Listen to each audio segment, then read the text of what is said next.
On Health Matters Television for Life, do you want to cook healthy but don't know where to start? We're in the kitchen with the new executive chef at Providence Medical Center. See David McCampbell in action as he serves up great tasting food that's good for you. Plus, advice from a registered dietitian. Food for thought as Health Matters cooks light. Right now on Health Matters. Health Matters is made possible by our viewers, the friends of KSBS, and by Providence Healthcare. My name is Beth Perez, and I am a registered nurse, and I work at Holy Family Hospital on the labor and delivery unit. I'm about to have my second child, and I chose Providence because I love and trust the people that I work with, and why wouldn't I seek care from people that I love and trust?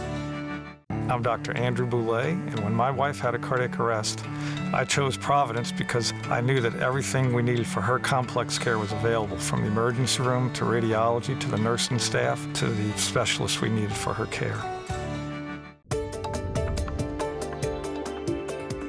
Good evening, I'm Teresa Lucan. Spring is finally here and it won't be long until we are able to buy fresh fruits and vegetables at our local farmers market. The perfect ingredients for healthy meals.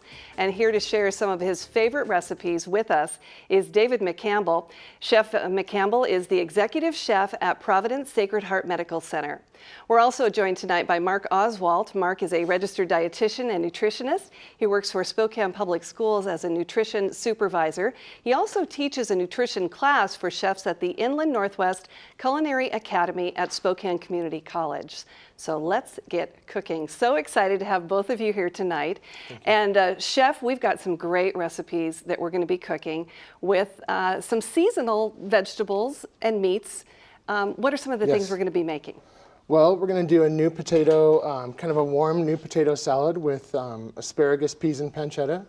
We're going to do blackened shrimp with a mango salsa. We're going to do flank steak rosemary skewers with a mascarpone horseradish cream. I have, for the kids, fresh berries on skewers. The kids or me? Yeah. Well, I guess we're all kids in some ways. Exactly. But yeah, I've got a little bit of something for everyone, and the kids especially, you know. Okay, well, let's get cooking. Okay. And Mark, I want to talk about this notion of locally sourced or farm to table. And, you know, we're hearing a lot of those terms right now and exactly what that means and what it means for healthy eating. Sure. So locally sourced, we just want to try to find foods as close to where we live as possible. So there's not a true definition of what locally sourced is.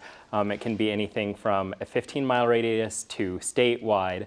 And so really just finding those ingredients that are the freshest and the closest to us would be that local part that people are starting to talk about and is important. Mm-hmm. And that's going to be better for us nutritionally? So yeah, nutritionally, once something is we do a great job keeping foods fresh after they're harvested, but the time that the lettuce gets cut off the stem in the field, there's the potential for vitamin content to start going down a little bit. So as quick as we can eat the vegetable, the better. So yeah, when we talk about a lot of our local crops and our local farmers and eating foods that are in season, they're at their peak as soon as they come off the plant. Okay. So we have the potatoes in the pan, and these are small baby potatoes. And I noticed you've got a couple different types of color in there as well. I do. I've got some purple fingerling potatoes and some rose fingerling potatoes, little baby new potatoes. And if you're going to the supermarket and you want to find a really nice new potato, a little baby new potato, take your thumb and just rub the potato, and if a little bit of skin comes off, you know you have the right Something ingredient. that's fresh and ready to go. Mm-hmm. And I noticed also that you didn't cut them in half. You put them in there whole. Yeah, well, what I did earlier was I steamed them until they were fork tender. And ideally at home you would do all this ahead of time, steam them, set them aside, put in your spring leeks, and then go from there. I have some pancetta, which was raw. I diced it up and rendered it in an oven for about 10 minutes at 300 degrees. And that just gets it nice and crispy? It gets it crispy, and so you have bacon lardons, and this is just cured pork belly. And just, I really like, it's bright, it's fresh, it reminds me of the local soil. I really want to connect with, I think if you can connect the food with the soil and get into the agriculture, especially locally, it's just going to taste better. Now, when so many of us were growing up, our parents, or even for that matter, when I was, newly married, I would do my meal planning, and then I would go to the grocery store and I would buy the ingredients I need. Do we need to flip that way of thinking? Do we want to go to the farmer's market and find those local fruits and vegetables and locally sourced foods, bring them home, and then plan our meals around what we found? Exactly. That's exactly what we need to do. Take your time, really get into shopping for the ingredients, and sourcing small farms. The best thing you can do is taste ingredients while you're out there, talk about the ingredients, make that whole eating experience a little bit more sacred, a little bit more fun, and it's just going to have, these high energy ingredients. They came out of a farm just in Washington, close to us. They haven't traveled in a truck for 1,000 miles, and they're just gonna have a vibrant color. They're gonna taste better out of like a rich soil, and I believe it's if you can get beautiful ingredients, get away from the ingredient a little bit, step back and let the ingredient kind of speak for itself. You're gonna be a great cook. And you're going to get that nutritional value too in your meal. Yeah. There's been some confusion, Mark, as to the pyramid change, and we went to, kind of give us. This is a beautiful, or all veggies with the exception of the pancetta that's in this dish. And that's what we want to go to more of our plate looking more like this dish that the chef is preparing right now. Yeah. So yeah, the USDA changed the food pyramid a couple years back, and they switched to what is called My Plate now. And so the plate's divided up into 4 sections, but if you look at the plate, half of that plate is fruit and vegetable, and then the other half is protein, so meats or beans or legumes, and a starch. And so what they did is just identified that yes, fruit and vegetable should be a huge component, at least half of what we're eating at every meal. As you guys were talking about the farmers markets, I think one of the great ideas is, go to the farmers market and find a vegetable that you get really excited about and plan your meal around that. Versus, I think so many times when we think about, I'm guilty of this, when I think about dinner, it's like, what do I want? Chicken, beef, or pork? Exactly. And starting to base your meals around your vegetables and then accompany it with a meat. But yeah, make the vegetable or the fruit one of the centerpieces of the meal. They're beautiful, and they're going to be fresh in this area very soon. Now, it's also probably important to remember that I don't want to sit down and just because it's all vegetables, I still can't eat the whole thing. We're still talking. There is a calorie count that goes along with it. Yeah. Is that a misconception for people that they think if I'm eating all veggies, I can eat as many as I want? Right. There is some. There's a lot of fiber in veggies that help you keep full. So when you look at different vegetables, like a potato would have more calories than a piece of lettuce is going to. So yeah, eat a lot of lettuce, eat a lot of nutrient-dense foods that have a lot of nutrient for their weight, is the term nutrient density. And you're going to get full faster. Yeah, you'll get fuller. It'll help sustain with the fiber in there, help sustain your feeling of fullness for longer. And yeah, a lot of vegetables are delicious, but a lot of the time we'll use salad dressings or oils, and so those can be easy to overeat. So you need to be careful. I can't believe how fast this went together. And granted, you had a little bit of the chopping done, but that's a quick meal. That could be prepared because people are on tight schedules as well, and that's when they'll turn to a processed food or a pre-prepared meal. And yet that went together in minutes. It really did. It's a 15-minute process. It's about 15 minutes to prep and about 10 minutes to put together, and then you're done. And would you serve a salad alongside something like that, or a starch? And I guess you've got potatoes already. So. Well, I kind of have a starch and a salad there. I might serve a piece of fish with it, a really lean steak, maybe some beautiful greens picked out from the farmer's market. Yeah, it's pretty too. And I know a mix of color is important because if you have a mix of color, you're going to have a mix of nutrients. Yes.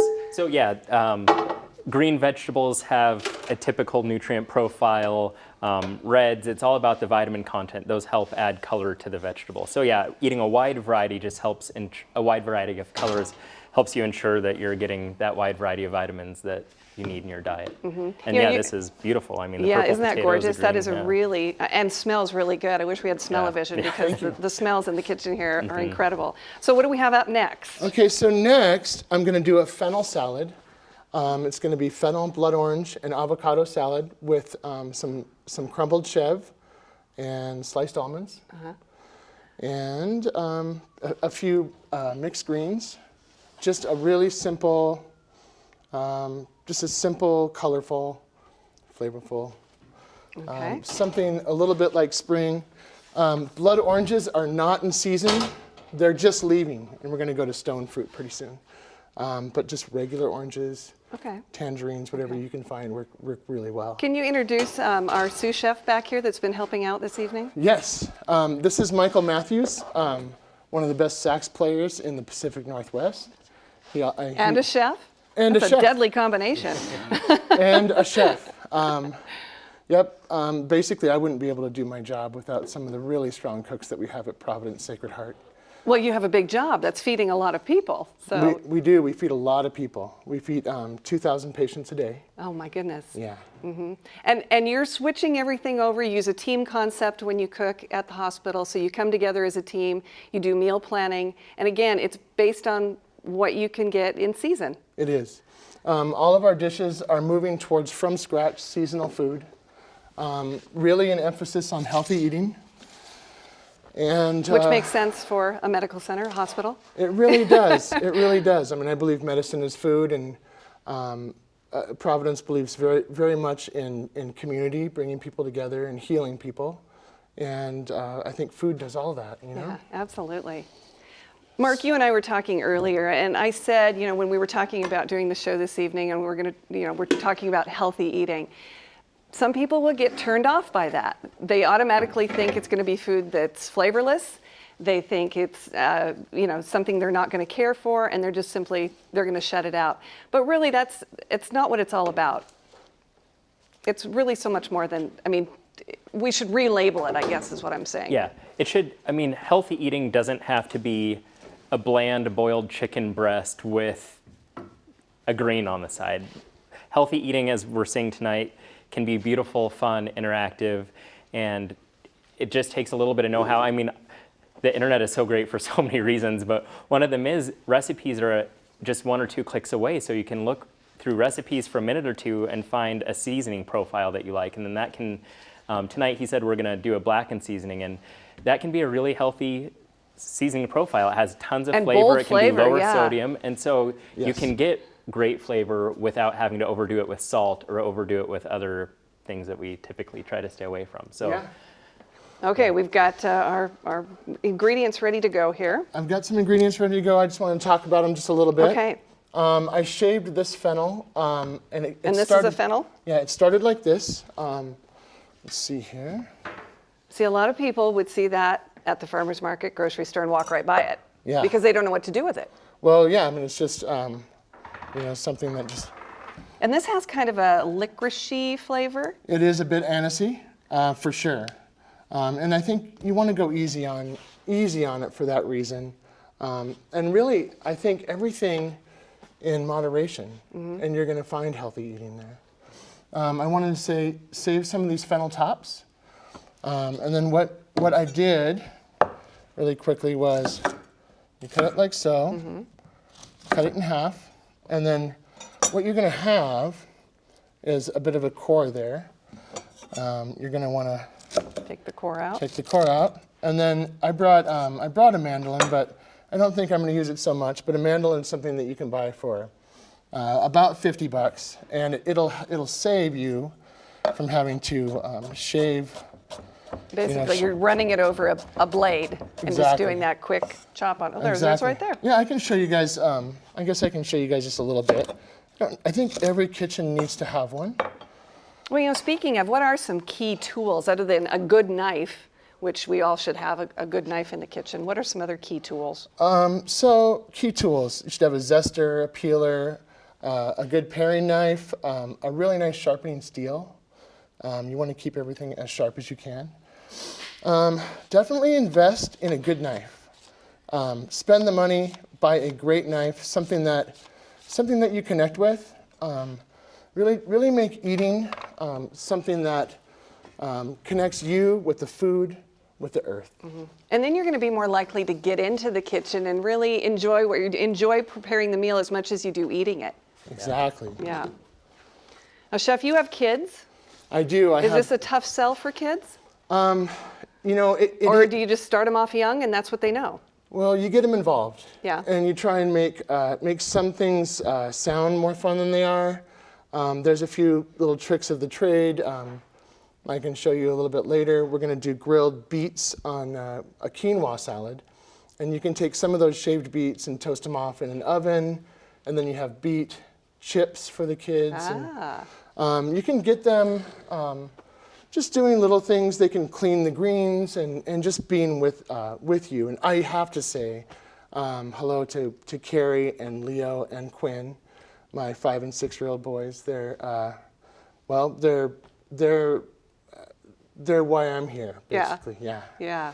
And I really, really love my life and what I do ever since they came into the world. Yeah. It does make it more special, doesn't it? It definitely does. All right. So we've got things going over here. Tell us what you've done here so far. Well, I'm just kind of quickly I'm assembling it. It doesn't take a whole lot. We're going to make a lemon honey vinaigrette, but I've got some shaved fennel, some mixed greens.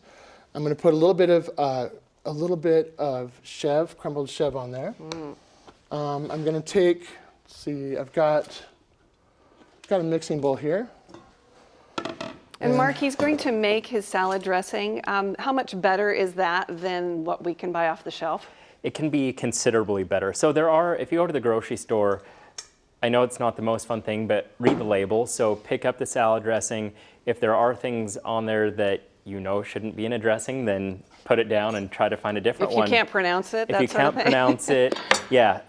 So typically a lot of homemade dressings are vinaigrette. Those are some of the easiest ones to come together quick. And that way you can control, olive oil is a really nice healthy oil.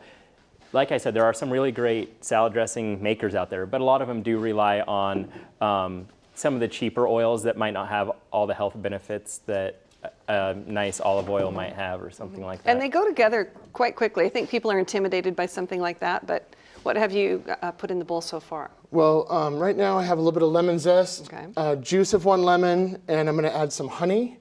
I segmented some blood oranges and regular oranges earlier, and some of that natural juice from those are going to go into this. And really, it's just going to be a little bit of honey, a little bit of lemon, a little bit of oil, some salt and pepper, and that's it. Very easy. Yeah. I want to let the ingredients speak for themselves. I love a salad that's got that combination of fruit, a sweet and savory kind of thing going on. It's so satisfying too. You get kind of that little burst of citrus in there. It's really good. I love that too. Yeah, really good. Okay, so right now I've got some oranges in there, the lemon. I'm going to add a little bit of avocado oil, just a touch. It doesn't have a lot of avocado flavor, but it is healthy. Mark, we're hearing more about avocados in moderation sort of thing because it is a fat. Yes. So yeah, oils. So a lot of the oils like canola or olive oil or avocado all have a good amount of mono or polyunsaturated fatty acids. So those tend to be the ones that are more heart protective, better for your cardiovascular system than compared to some other oils out there. And so yeah, if you can find some of these kind of fancier oils or the new oils, they're really fun to try. A lot of them don't have a lot of flavor, but there are some, like there's hazelnut oils or walnut oils, pistachio oils, and those all can add a fun dynamic. You can change a salad up night to night just by changing the type of oil you're putting in your simple vinaigrette. So yeah, experiment with them. They're a lot of fun. Yeah, to and try look how around. gorgeous this Yeah. salad is. We do have a couple of callers. Let's go ahead and talk with Samuel in Calgary. Good evening. Good evening. Thank you for waiting. Yeah, no problem. I have a question for the nutritionist. Sure.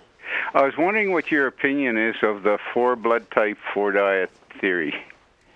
Sure. So we were just talking about this Yeah, a little bit it before came the up show, earlier. and I'm not an expert on the eating for your blood type, so I know a little bit about it. Let's see, it's been a while since I've read the book. I'd say with a lot of diets, if it's something that makes you feel good and you're still able to get your well-balanced diet, you're still doing the vegetables, which as far as I understand with that diet you are, it'll say, you know, reduce this or be careful of this food. But as long as your diet can still be composed of your fresh fruit and vegetables and be well-balanced, then I don't see any issue with it eating for your blood type. Some of those diets too, depending on your stage or if you have other health concerns, I definitely run it by your doctor or try to visit a dietitian so that they can see what health issues you might be dealing with and help encourage and help coach and watch you on that diet. So to sum that up, I don't have any issues with that diet as long as you're keeping a well-balanced meal. Very good. And Ruth here in Spokane has a question. Hi, Ruth. Hello. For our dietitian or for our chef tonight? Either one. Okay. Fire away. All right. Could you share some information for those of us who have certain medical conditions that require a low salt or no salt? What can we use in our cooking to sort of substitute for that? That is an excellent question because that's where herbs and different flavorings can come in. Yeah, well, I like to use different spice mixes that we make at the hospital. We also like to use acid, some sort of vinegar or lemon juice or something like that. We'll cut through flavors and pull flavors forward the same way salt does. Keeping things herbaceous, using fresh herbs and things like that show up in the front of the palate the same way salt does, and it really does make a big difference. Mm-hmm. Yeah. Is it one of those processes too where it takes you a little time to sort of wean yourself off of that flavor you've become used to, enhancing the flavor with salt? Yeah, and especially with salt, it can take a few weeks for your mouth to become accustomed to a lower level of salt and still have that flavor. But it does happen. You can start reducing that and still feel like you have a lot of flavor in your meals. And exactly what Chef David said is my tricks are using citrus. So, you know, we have the blood oranges here, and we also use lemon, you can use lime, you can use the zest, you can use the actual juice. Those are all flavor enhancers. There's different vinegars that you can use. Michael, I'm gonna do flank steak next. Yeah, like with the yeah. flank steak, we'll see a use of vinegar. And so all those help to enhance flavor without adding a lot of sodium to the meal. And also, if you know, the fresher your food is, a lot of the time it does have more flavor if it's grown in the nice healthy soils and locally. So yeah, I'd say those are the biggest tactics. I'd use an acid vinegar or lemon juice and then herbs too. Yeah, Make and good stop rubs. reaching for the salt shaker. Stop reaching, just put the salt shaker in the cabinet. Just put it away. At least get it off the table. Yeah, and That's really a big, you will find that your palate will change. Yes, yeah, your palate absolutely will change. It does take adjustment, so bear with the change. It might take a couple weeks for your palate to adjust to a lower level of salt, but eventually it will. But yeah, one of the first steps is when you sit down to eat, take the salt shaker off the table. Then the next step, you could throw it up in the cabinet until you've weaned yourself off. Yeah. So. Yeah, little adjustment. And the same, you go through the same thing with sugar. Yes, You're, yeah. and that might even be a tougher one for people to get off sugar, those refined sugars. Yes, sugar is a very tricky one, but yeah, similar to salt, if you can slowly start taking sugar out of your diet and reduce it, that can be really beneficial to your health. Some people say, you know, you could start off, and if you look at a nutrition label, and you could make a goal for yourself that if the salt is within the first 5 ingredients, you're not going to eat that item. And then, you know, you can start reading labels that way, and it'll start helping you realize which items do have a lot of sugar and not. And then it kind of gives you a goal. Say, you know, I absolutely can't have this product. It has too much sugar in it. Or, Yeah. So yeah. But Yeah, because so often you'd be surprised at some of the things that contain sugar, high fructose, that you'd never think, Yes. you know, had that ingredient, and there it is in the top couple ingredients. Yeah, sugar is in a lot of items. It helps enhance flavor, and I think over time our bodies and mouths have become accustomed to that higher level of sugar, and so it is in a lot of products. It's in a lot of salad dressings, and it doesn't necessarily need to Ketchup. be in salad Ketchup, dressing. there's a lot of sugar in ketchup. Yeah. A lot of sugar in our breakfast cereals. It's common for us to say, I'm having a well-balanced breakfast, I had my orange juice and my bowl of cereal, but if you looked at the sugar content of all that, it's a lot higher than you might guess. All right, so we have a beautiful piece of meat that you have sliced thinly here. Yep, this is a very lean flank steak, and I sliced it thinly into strips, and I have rosemary, which I've torn off just the bottoms of it, and we're just doing flank steak rosemary skewers. And so you just thread those through there. You thread those through there like so.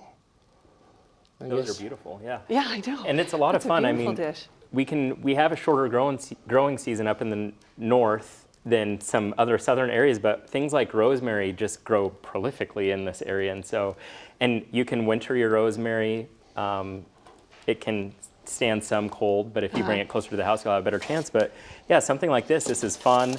It's colorful. The kids can get involved and skewer it, and it's just having fun with food. And oh yeah, and this is a great sort of simple party favor. You bring this to a party and people. Well, is it like an appetizer? I mean, or would you portion that out on a plate, I guess, for a main course? Well, it really depends on how much you eat. I mean, I would call it an hors d'oeuvre, or a main course. Really, you could put it with a salad. You could put it with a few potatoes. What I like to do really is just eat a little bit of protein with salad. I think that's a great way to go. I'm putting a little bit of tin foil over the top of some of this rosemary, so it. We don't want to burn it. So it doesn't. So it stays nice. Will that infuse some flavor then into the meat as well? It does. I mean, I went ahead and just put the rosemary put the steak into the rosemary. So it's great, and then you just put it on a grill. If the grill's hot enough, it's about 3 minutes on each side. Okay, our grill's slow to warm up. It's kind of slow. We'll be patient with our grill. I'm gonna do a few of them. I'm going to make a mascarpone horseradish cream, and so that sounds heavenly. I'll put that together. I liked what you said about having a little bit of protein with your salad. So. Typically in the U.S., the typical American diet, people are consuming 2 to 3 times the amount of protein that their body actually needs. And proteins, especially meat protein sources, tend to be really expensive. So if you can start reducing your portion size of meat, it'll save you money, it'll save you calories, but your body will still be getting what it needs to get. Are we still talking fist size or the size of a deck of cards? I mean, I've heard different theories on this. So a size of a deck of cards represents about 3 ounces of meat, which gives you about 21 grams of protein. And let's say we usually talk about protein needs based on weight. And so if you had somebody weighing 160 pounds, their protein need might just be around 50 to 60 grams of protein a day.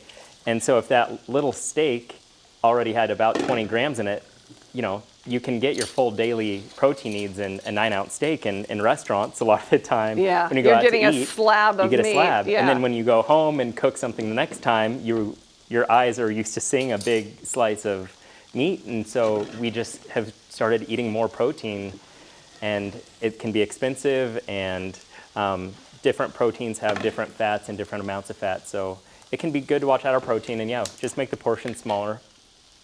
Okay, we have another phone call. Susan from Coeur d'Alene. Hi, Susan.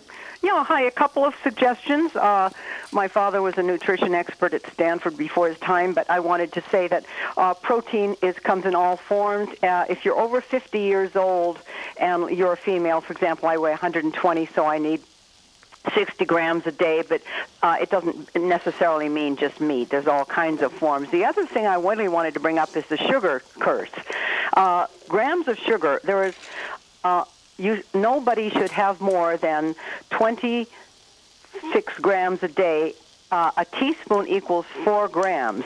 So when you go to the store and you get these energy bars, they're nothing but sugar. You might as well sit down and eat dark chocolate. Well, I'm not saying you should do that other than moderation, but people are fooled by, energy and all natural, and there's many types of names for sugar. If it ends in OSE, dextrose, sucrose, that is sugar. And so we have to understand to decipher labels.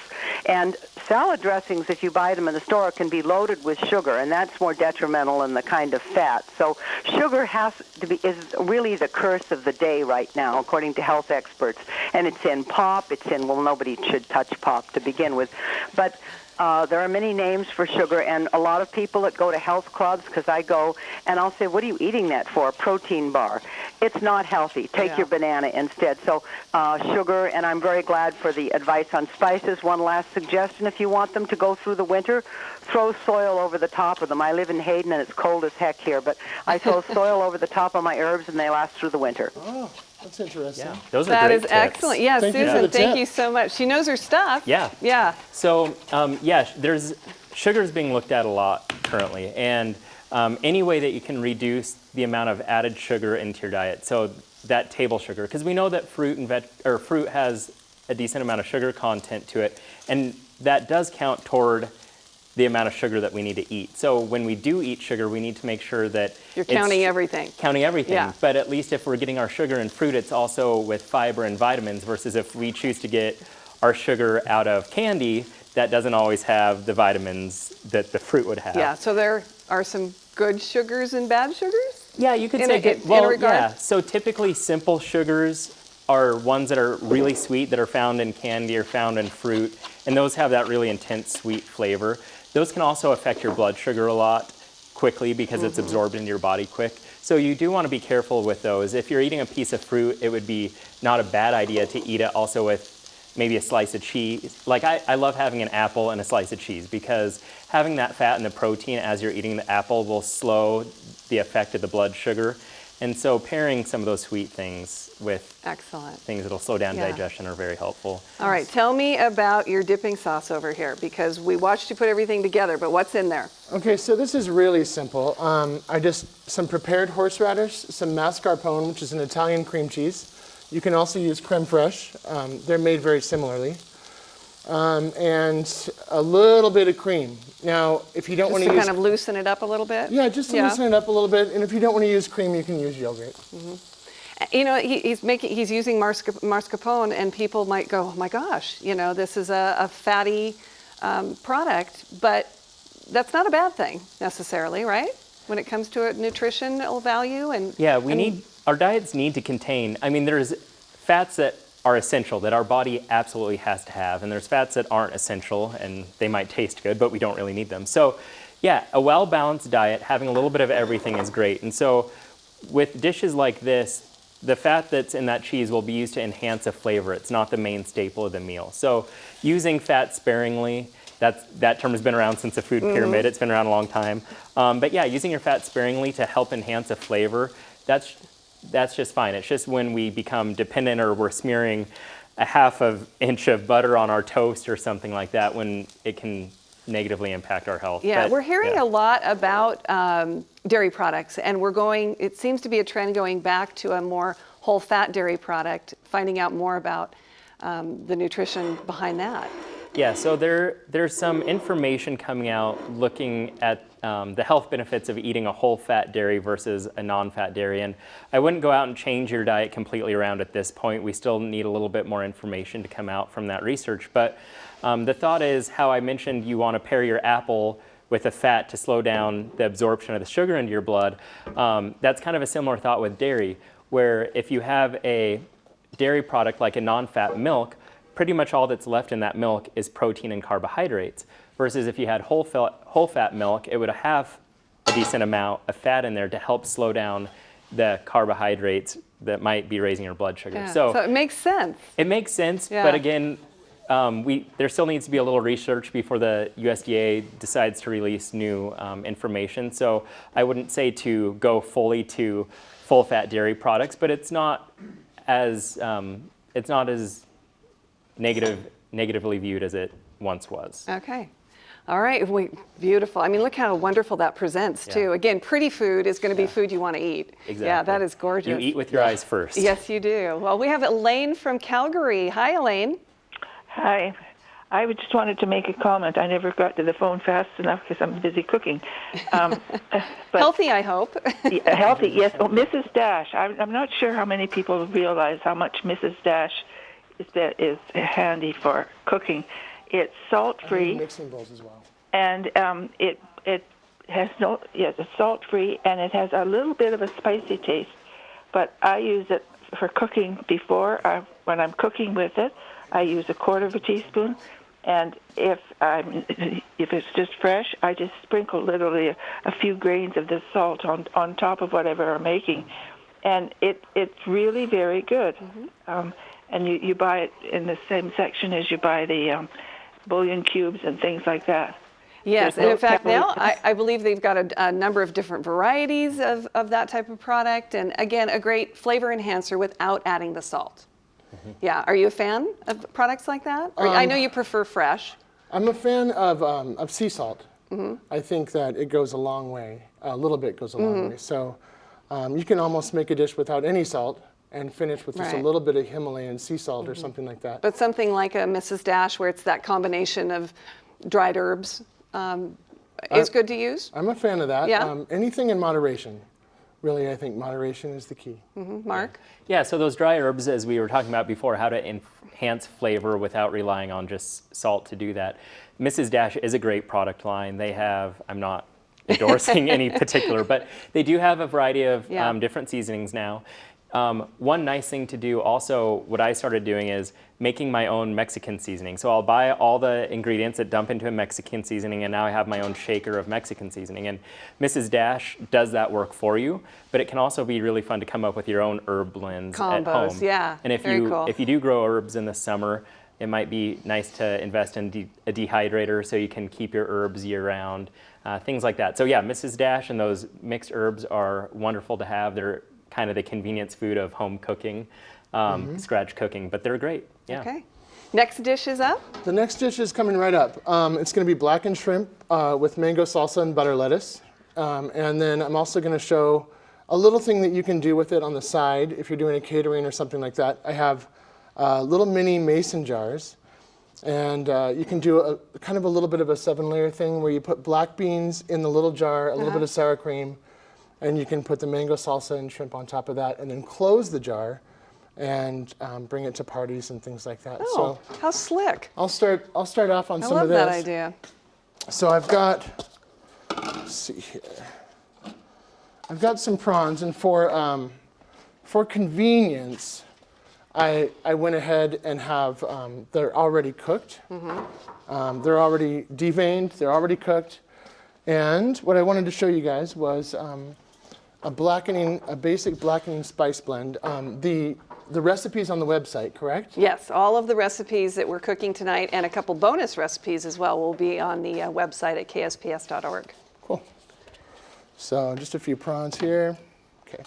So the best thing to do here is I've got a little bit of dried thyme, some white pepper, some black pepper, some sea salt, a little bit of brown sugar, which isn't traditional, but I like to use a little bit of brown sugar. I like that.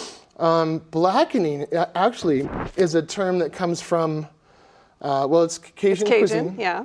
But what happens is it's usually seasoned and then sautéed really on really high heat with butter, and the milk solids of the butter separate, and it creates this sort of charred flavor and appearance. What I like to do is add a little bit of sugar and do away with the butter, basically, and just use a little bit of oil. And it will caramelize it a little bit that way and give you that dark and flavor, high-profile flavor that you're looking for. Exactly. Okay. And a little bit of sweetness. That's a great tip. So here's a little bit of sugar. This is a whole bunch of paprika. And do you use a smoked paprika or just regular? Honestly, I do like smoked paprika sometimes in just a little pinch here and there, but I think it's very powerful. Yeah, It can take over things. And so this is just a sweet paprika here. There's some dried thyme.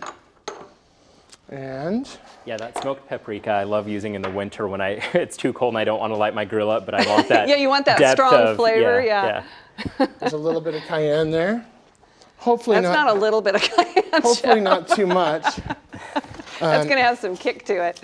And then I'm going to toss this together. So you didn't mix all those together. You just put them all in the bowl with the The shrimp. Would Yeah. you normally mix your herbs together, or just like you did? Yeah, you would normally mix everything Yeah. together, but I'm going to mix it together Okay. now. Will you do me a favor and add Yeah. a little bit of the avocado oil to it? I can do that. Well, thank you very much. Absolutely. About a tablespoon or 2 tablespoons 2? would be perfect. Okay. Go ahead and be generous. Generous tablespoons. go. Thank you. Alrighty. And these blackening seasoning, doing it yourself is great because I know I've bought a few at the store and I call myself a spice wimp with heat. So I'll go to the store and buy a bottle of blackening seasoning and it blows my mouth up. And so if you have a blackening seasoning recipe, you can really fine tune it to your own palate and reduce the cayenne or Yeah, something like exactly. that. If you don't like it quite as hot. Being able Yeah. to do your own herb blends is very helpful. Yes, and I made this dust kind of thick. I think it'll work out well though. And you're going to add just a little oil to the pan then? I'm going to add a little bit of oil to the pan, and I'm going to just let these heat up until they're fork tender and heat all the way through. And because they're already cooked, that's only going to take a couple minutes, if that, right? It's only going to take a couple minutes. When I'm buying fresh shrimp, what do I look for? Because that's always tricky for me. You look for something really translucent. Okay. And when you go through farmers markets with vegetables, with fish, with anything like that, I think you really want to take it and smell it and examine it. Make sure that it's a little bit sweet smelling. It should smell a little bit like the sea. Okay. You want that sort of salty sea smell to it then? Yeah. Yeah. Then you know you have something fresh. Okay. We have another caller, Ann from Spokane Valley. Hi, Ann. Hi. You have a question? Yes. Chef was talking about the mason jars, and I was wondering if that was a good option for a packed back lunch. Well, it depends on what's in it. I think the mason jars are perfect.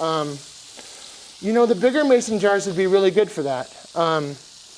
We're seeing like layered salads in the mason jars now. All kinds of people are using all kinds of tricks and fun things to do. Exactly. Yeah. Pickled vegetables and things like that. These little mason jars are really for when you have people over, or you go to a party or a wedding or something like that. You can bring these and really, I guess, just show off the cuteness of it. And it's kind of kitschy, it's fun, yeah. It goes a long way. Yeah, so that would be a fun, easy way to pack your lunch to school. There are some food safety things that you'd want to make sure you don't want a potentially hazardous food sitting in a shelf or sitting in your child's backpack for the whole day. But I do think that a lot of classrooms or schools will offer refrigeration for things like that. Working for the school district, it is great to feed your kid at school, but home, bringing your lunch from home is awesome. It's a nice personal touch for a parent. Well, we should mention that because Spokane School District is making some big changes when it comes to nutrition and our kids' hot lunches. They're changing. Yeah, we're at a very exciting time. So we received a grant from the Empire Health Foundation, a local foundation here. We received a grant from them last fall to, within 3 years, convert all of our elementary schools to scratch cooking. And I'm lucky enough to be able to kind of head that project up, and I am very excited about it. We are, with scratch cooking, we're looking to only use products with clean labels. We're doing the seasoning ourselves with sauces. We're doing a pizza that's made with a homemade pizza sauce that we do in our kitchens, and we top them all ourselves. The crust will come in made, but it uses wheat that's been grown on the Palouse, and it's a crust made for us just right down the road from downtown. And so, yeah, we're having a lot of fun. Still having flavors that kids are really excited about and look forward to, but we're finding ways to make them healthier and have cleaner labels.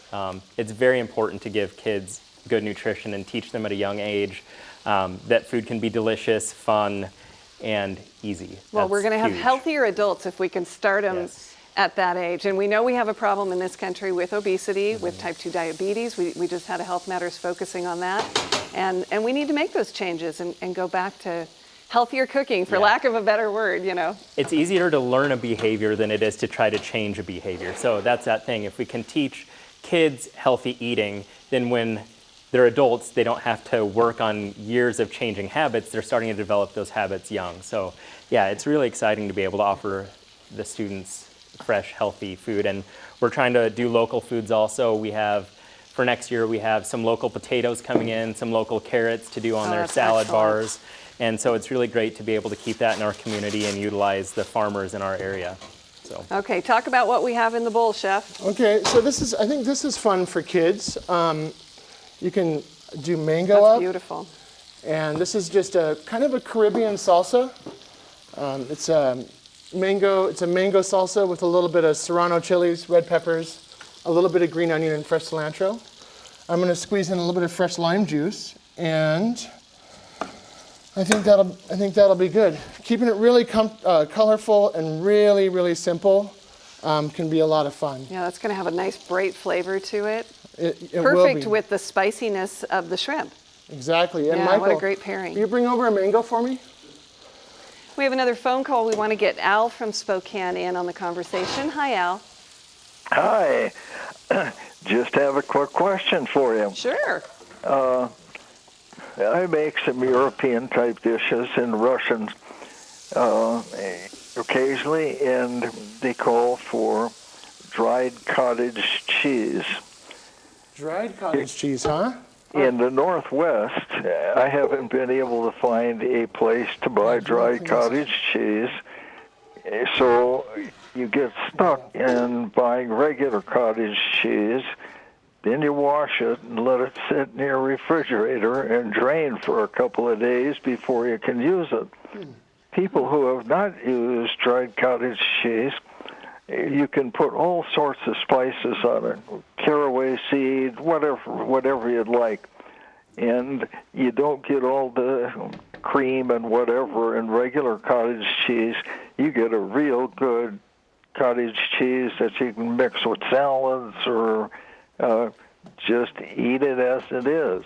Okay. Well, that's interesting. And is there any sort of substitute that he could use? But it sounds like he's kind of got the system down by draining it, but it's kind of a pain too. Is there a substitute for a dried cottage cheese? Well, boy, I think that's a really interesting question. Yeah. I haven't heard of dried cottage cheese before. Have you? I've heard of dried cottage cheese once, so it's fun to hear it again.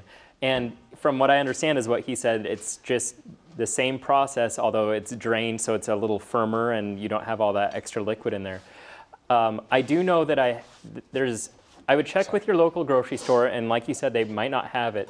But if you can ask to talk to a purchaser for the grocery store or ask if that's an item they'd be interested in carrying. I do know that some grocery stores will work with you to get an item in. They can check with their vendors to see if that's something they can bring in special for you. And then if it sells great, they'll stock it. And if it doesn't sell great, then you probably had your one go with it. But yeah, it never hurts to ask the grocery store to see if somebody would be willing to try it out. Yeah, excellent. And so we're plating the shrimp here. So we have, we just have some shrimp here. I'm going to put the mango salsa over the top of it. And I am going to need a fork soon. Yeah. Just telling you. There's a couple. Or I'm going in with all fingers here. Yeah, this is a fun dish. It's colorful and good for a crowd lettuce is too. fun. I like that. Yeah, that would be a good crowd pleaser. Excellent. Butter lettuce is a neat lettuce. It's a little bit more expensive in the stores. It's great for wraps. Yes. You know, if you do a little bit of a wrap with it instead of going to a tortilla or something like that, it holds up well. I guess is what I'm saying. It holds up well, and it's really tender. It's really light when you're eating it. Exactly. And these are things, I mentioned earlier. You eat with your eyes, and Chef David's done a really good job planning this menu, and they all look beautiful. But to plate something and make it look beautiful doesn't actually take that much more time than serving it in the pot it came in, but it makes it a lot more fun, a lot more interactive. So these dishes are beautiful, and we want them because we're seeing them and smelling them. So the more you can do to make food look fresh and colorful, I mean, it's just a huge benefit. The more fun it is. The more fun it is. Exactly. We want our food to be fun. We want to socialize and sit down with our families. We don't do that very often anymore. We're grabbing a plate and then sitting in front of the TV or glued to our computers, and we need to get back to that. Yeah, there's a huge aspect of food that is social. And we see that when we go to a birthday party and we all expect there to be cake, and cake's part, Grab food. me the dragon fruit as well. Sorry about that. No, you're fine. So food, becomes really festive, and we do need to share. It's nice to share food with people, or, go out with a friend to dinner once or twice a week just to share the experience with somebody. Well, and we tend to have this attitude too, and I'm guilty of it, certainly like everybody else. Holidays, special occasions, well, I can splurge. Or I'm going to eat, foods that maybe are getting me way off track to where I'm trying to eat healthy. We need to get away from that as well. Yeah. Change those attitudes. Yeah, change some of those attitudes. It can be harder. I'm a victim of that Yeah. thinking around the Yeah, holidays it's a because holiday. I say it's a holiday. I want what I want. I want it to be delicious. And there are times to do that, but to realize the celebration is actually the holiday, or the celebration is Yeah. actually the child's birthday. It's not everything that goes around with it. So you can change those around. We've done some cooking competitions in our family. My niece and brother had an idea one year where they gave us all an ingredient. So I was in charge of brownies, but then 2 days before Thanksgiving they sent out a special ingredient, so I had to do balsamic vinegar in the brownies. Oh, that's excellent. That makes so it a twist. fun. Yeah. So adding fun to your family group, Yeah, family great gatherings, idea. and having fun with the food. I love that. Okay. Okay, so this is a fun with the family thing. Yeah. I wanted to show that, this is a champagne mango. Regular mangoes work just fine, but instead of giving the kids something like a candy bar or I guess even a Cliff Bar, you can do something like this, and I think a lot of people have seen this before, but this is so neat. You can score the mango, and we do this for our kids for breakfast. We give them a little bit of yogurt and some of this, a little bit of granola, and they absolutely love it. And you pop it Oh, open. look how cool that is. Yeah, and then what they do is they just get excited about how it looks, and they're able to just take little bites off of it. Pull your chunks off of there. That's really cool. Exactly, and it's a way. It's got a hedgehog look to it. Cool. A little hedgehog. You can be doing this for the adults. You could be doing this for the kids, and it's just a nice way of just making everything a little bit more of a celebration. All right, what is this ugly thing? Okay, this is a dragon fruit, and the reason I brought this in is a lot of people see this in stores. Yeah, I would have walked right by it. They don't know what it is, and they just think, oh my gosh, that is just really weird looking. So on the outside, it's just like, I guess it looks like it's a little bit from outer space. Yeah, a little bit. A little prehistoric. On the inside, it's a little bit kiwi-like, and it's a little bit sweet. Not too sweet though. It doesn't have like a sucrose quality. It has just kind of like a really refreshing way of enjoying. I guess it's an accompaniment, a way of enjoying other things. So I'm gonna pour this out. I'm gonna scoop it out with a spoon. I wish I had a little bit of a bigger spoon. I do. Okay. Let's see here. Mark, try one of those shrimp. wrap. Gladly. I hope it's not too spicy. I'll be all right.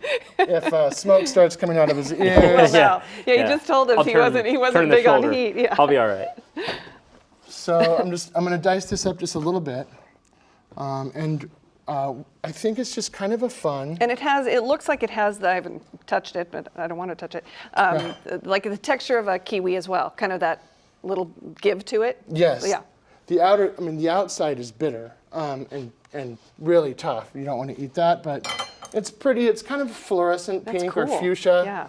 I really like the color of it. And then this can be an accompaniment too to our little wraps. Exactly. I mean, it's just something that you can, you can get the kids involved. They think there's this really strange thing. All of a sudden we're all eating it, and it's really, really, really fun. I'm going for a plate here. Yummy. Oh, yeah, that would have been a good idea. Let's see here. Chop some of this up. I want to try a little of this. This wrap was excellent. And it's that fun experience, as interactive as you can make food. So we eat with our eyes, we're smelling the food, I get to touch the food, I hear it crunch. As many senses as you can engage is Yeah, we the haven't better. even talked about the mix of textures, making sure you get a little soft and crunchy all together. And Oh yeah. Colors, textures, different flavor notes. You want to get your sweet and your sour, your spicy, even a little bit of bitter sometimes. All of that stuff is just really fun. Try and find a balance. Throughout, if you're doing little courses, you can do one course that's a little acidic, one course that's a little bit sweet. And I think that's what people do generally. All right, we might have time for one more thing. Do you have one more thing? Okay. I think so.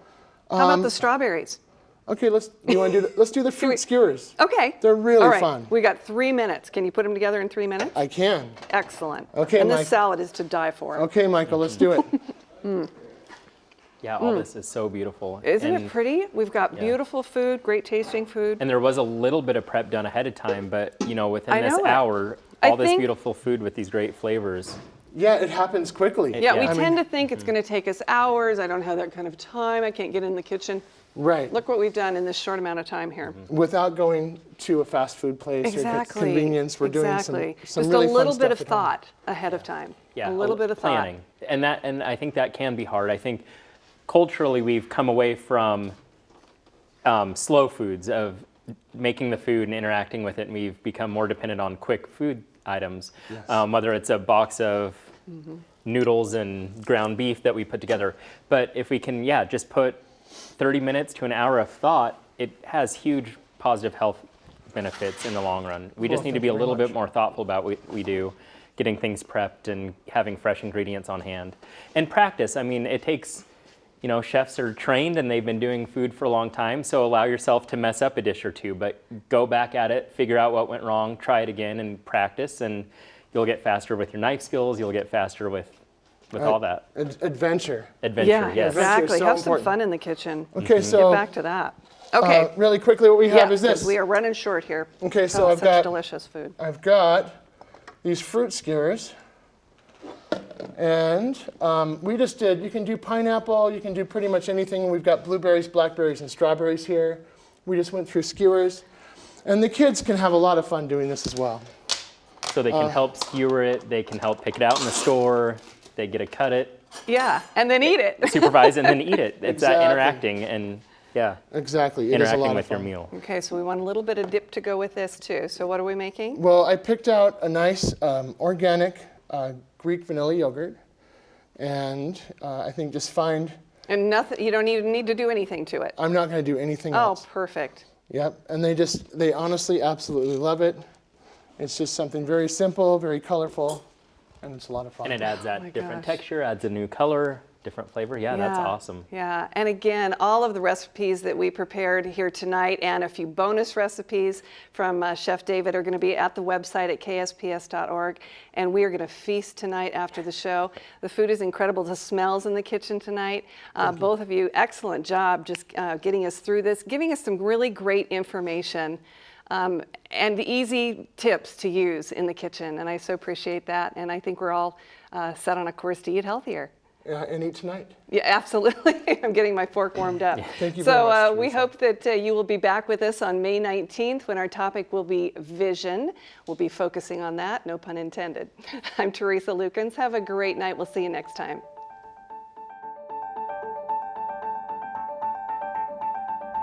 Health Matters is made possible by our viewers, the Friends of KSBS, and by Providence Healthcare. My name is Beth Perez, and I am a registered nurse, and I work at Holy Family Hospital on the labor and delivery unit. I'm about to have my second child, and I chose Providence because I love and trust the people that I work with, and why wouldn't I seek care from people that I love and trust? I'm Dr. Andrew Boulay, and when my wife had a cardiac arrest, I chose Providence because I knew that everything we needed for her complex care was available, from the emergency room to radiology to the nursing staff to the specialists we needed for her care.